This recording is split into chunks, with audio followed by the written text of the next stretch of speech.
ಭಾರತೀಯ ಜೀವನ ಮೌಲ್ಯಗಳನ್ನು, ಭಾರತದ ನೈಜ ಇತಿಹಾಸವನ್ನು, ಸಂಸ್ಕೃತಿ, ರಾಷ್ಟ್ರೀಯತೆ ಈ ರೀತಿಯ ಸಂಗತಿಗಳನ್ನು ಜನಸಾಮಾನ್ಯರಿಗೆ ಅರ್ಥವಾಗುವ ರೀತಿಯಲ್ಲಿ ಸರಳವಾದ ಭಾಷೆಯಲ್ಲಿ ತಲುಪಿಸಬೇಕು ಎನ್ನುವ ನಿಟ್ಟಿನಲ್ಲಿ ಪ್ರಾರಂಭವಾದದ್ದು ರಾಷ್ಟ್ರೋತ್ಥಾನ ಸಾಹಿತ್ಯ.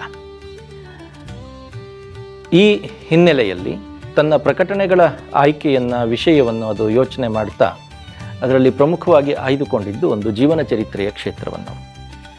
ಜೀವನ ಚರಿತ್ರೆ ಎನ್ನುವಾಗ ಎಲ್ಲ ಕಡೆ ಪ್ರಚಲಿತವಿರುವ ಸಂಗತಿ ಎಲ್ಲಿಂದ ಪ್ರಾರಂಭಿಸಬೇಕು, ಎಲ್ಲಿಂದ ಮುಗಿಬೇಕು, ಎಲ್ಲಿಗೆ ಮುಗಿಸಬೇಕು ಅನ್ನುವ ಒಂದು ಸ್ಪಷ್ಟ ಚೌಕಟ್ಟಿನೊಳಗಡೆ ಒಬ್ಬ ವ್ಯಕ್ತಿಯ ಇಡೀ ಜೀವನವನ್ನು ತಂದು ನಿಲ್ಲಿಸೋದು ಅನ್ನೋದು.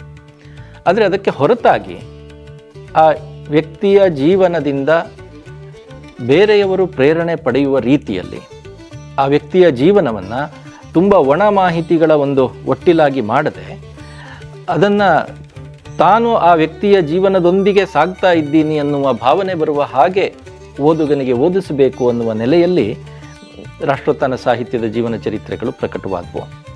ಈ ನೆಲೆಯಲ್ಲಿ ನಾವು ಗಮನಿಸಬಹುದಾದ ಪ್ರಮುಖ ಕೃತಿಗಳು ಅಂತ ಅಂದ್ಕೊಂಡ್ರೆ ಅದು ಅಜೇಯ, ಅದಮ್ಯ, ಆತ್ಮಾಹುತಿ, ಕೋಲ್ಮಿಂಚು ಮೊದಲಾದವು. ಅಜೇಯ ಕೃತಿ ಅದು ಚಂದ್ರಶೇಖರ್ ಆಜಾದರ ಜೀವನ ಚರಿತ್ರೆಯನ್ನು ಕಟ್ಟಿಕೊಡುತ್ತೆ. ಅಲ್ಲಿ ಮಾಮೂಲಿ ಜೀವನ ಚರಿತ್ರೆಯಲ್ಲಿ ಇರಬಹುದಾದ ಎಲ್ಲಿ ಹುಟ್ಟಿದ್ರು, ಹೇಗೆ ಬೆಳೆದರು, ತಂದೆ ತಾಯಿ ಯಾರು, ಪರಿವಾರ, ವಿದ್ಯಾಭ್ಯಾಸ ಎಲ್ಲಾಯಿತು, ಈ ರೀತಿಯ ಒಂದಷ್ಟು ಮಾಹಿತಿಗಳನ್ನು ಹೊರತಾಗಿ ಆ ಇಡೀ ಜೀವನ ಚರಿತ್ರೆಯಲ್ಲಿ ನಾವು ಓದುಗ ಕೂಡ ತನ್ನದೇ ಕಥೆಯೇನೋ ಅನ್ನುವ ಭಾಸವಾಗುವ ರೀತಿಯಲ್ಲಿ ಆ ಜೀವನ ಚರಿತ್ರೆಯನ್ನು ನಾವು ಓದಿಕೊಂಡು ಹೋಗ್ತೇವೆ. ಅದೊಂದು ಕಾದಂಬರಿ ಸ್ವರೂಪದಲ್ಲಿ ಬಂದಿದೆ. ಕ್ಷೇತ್ರ ಕಾರ್ಯ ಮಾಡಿದೆ, ಫೀಲ್ಡ್ ವರ್ಕ್ ಮಾಡಿದೆ. ಉತ್ತರ ಪ್ರದೇಶಕ್ಕೆ ಹೋದೆ. ಉತ್ತರ ಪ್ರದೇಶದಲ್ಲಿ ಝಾನ್ಸಿ, ವಾರಾಣಸಿ, ಅಲಹಾಬಾದ್, ಲಕ್ನೋ, ಡಿಮರಾಪುರ ಇಲ್ಲೆಲ್ಲ ಹೋಗಿ ಅಲ್ಲಿವರೆಗೂ ಕೂಡ ಈ ಚಂದ್ರಶೇಖರ್ ಆಜಾದನ ಬಗ್ಗೆ ತಿಳಿದೇ ಇದ್ದಂಥ ಸಂಗತಿಗಳನ್ನ ಒಂದು ವಾರದಲ್ಲಿ ಸಂಗ್ರಹಿಸೋದಕ್ಕೆ ನಂಗೆ ಸಾಧ್ಯ ಆಯಿತು. ಅದನ್ನೆಲ್ಲ ಸಂಗ್ರಹಿಸ್ಕೊಂಬಂದೆ. ಇಷ್ಟೆಲ್ಲ ಓಡಾಟಕ್ಕೆ ಅವಾಗ ಒಂದು 530-550 ರೂಪಾಯಿ ಖರ್ಚಾಯಿತು, ರೈಲ್ವೆ ಟಿಕೆಟ್ಗಳು ಇವೆಲ್ಲ ಸೇರಿ. ಬರವಣಿಗೆ ಹೇಗಿರಬೇಕು ಅನ್ನೋದಕ್ಕೆ ನನಗೂ ಮತ್ತು ಯಾರಿಗೂ ಬೇಕಾದಷ್ಟು ವಿಚಾರ ವಿನಿಮಯ ನಡೀತು.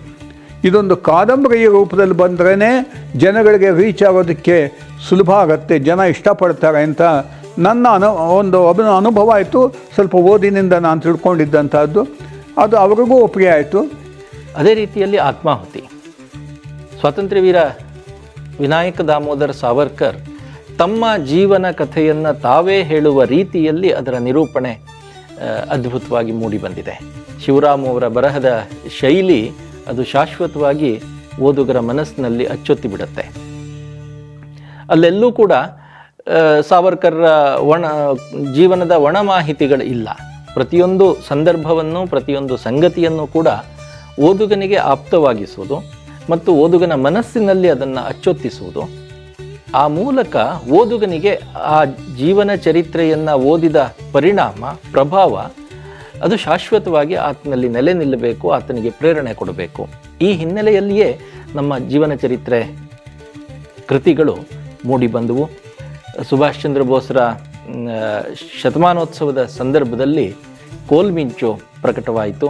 ಆ ಕೃತಿ ಕೂಡ ಸುಭಾಷ್ ಚಂದ್ರ ಬೋಸ್ರ ಜೀವನದ ಜೊತೆಗೆ ನಮ್ಮನ್ನು ಕೂಡ ಕೊಂಡೊಯ್ಯುತ್ತೆ. ಅದನ್ನು ಒಮ್ಮೆ ಓದಿದರೆ ಅದನ್ನು ಮತ್ತೆ ಓದುಗರು ಓದ್ತಾರೆ. ಅದು ಅವರನ್ನು ಶಾಶ್ವತವಾಗಿ ಕಾಡುತ್ತೆ, ಪ್ರಭಾವಿಸುತ್ತೆ.